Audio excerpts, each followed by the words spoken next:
આપણા સાંસદ સભ્ય અહીંયા ગાડી પધાર્યા છે ખરા? તમે ઓળખો તો ખરા એમને? આપણા અહીં ધારાસભ્ય પણ છે, આવે છે ને અહીંયા તમને મળવા બધાને? હા, હમણાં મિત્રો તાલુકા પંચાયત જિલ્લા પંચાયતની ચૂંટણીઓ આવી ગઈ છે. હવે ગણતરીના 5 થી 6 દિવસ બાકી છે. એ લોકો મોટા મોટા વાયદાઓ કરશે, મોટા મોટા કાર્યક્રમો કરશે. આજે તમે જોતા હશો, આજે આ ચૈતરભાઈની બદૌલતથી આજે ડેડિયાપાડામાં પણ દેશના વડાપ્રધાને ફક્ત 15 દિવસમાં આવવું પડ્યું હતું.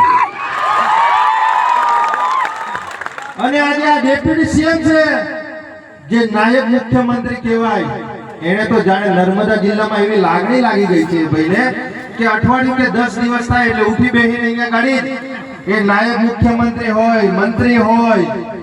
કેમ કે ચૈતરભાઈ નો ગરમાટો એટલો બધો છે ને આ ઉમરગામથી આ લોકોના ફ્યુઝ બધા ઉડી ગયા છે. ક્યાં જઈને બેસવું, કોના ઘરે જઈને બેસવું, શું ભાષણ કરવું, શું નહીં કરવું. એમણે અહીંયા ગઈકાલે ડેડિયાપાડામાં સભા રાખી. ફક્ત 400 થી 500 માણસો ત્યાં ગાડી હતા.